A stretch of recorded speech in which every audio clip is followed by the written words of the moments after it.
Well, with that, we are swiftly shifting our focus to another breaking input. Now, this one we're getting from the domestic grounds, where the Joint Committee on the Waqf Amendment Bill 2024 will now table the final report in Parliament today. Now, according to the list of businesses of the Lok Sabha Secretariat, the committee's chairman, Jagdambika Pal, along with BJP MP Sanjay Jaiswal, will lay on the table the record of evidence given before the Joint Committee of Parliament. Remember, the final report of the JPC on Waqf Bill was presented to Lok Sabha Speaker Om Birla on 30th of January after the panel adopted the draft report and the amended revised bill on 29th of January.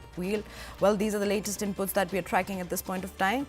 Now, joining us on the broadcast is our colleague Payal for a better perspective into the entire situation. A very good morning, Payal. Take us through the key amendments that have been proposed in the Waqf Amendment Bill 2024 and how do they actually address the concerns that have been constantly raised by the opposition in the past?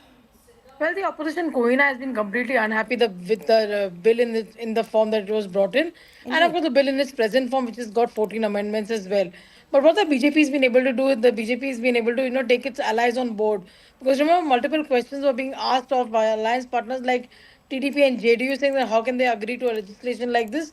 So their concerns have been taken into account, work by user, multiple issues concerning, what the opposition parties really thought would actually put the alliance partners in a dock has been taken care of.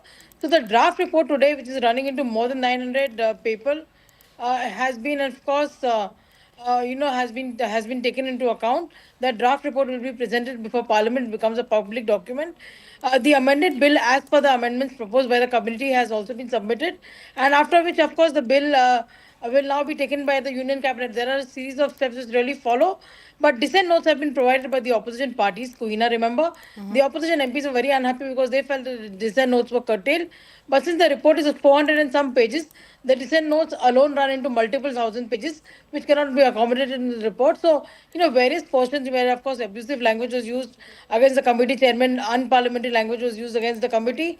All of these things have been taken out, but, dissent notes have also been part of the bill, and it's been a mammoth exercise, more than 284 witnesses summit, the committee having 34 to 35 meetings.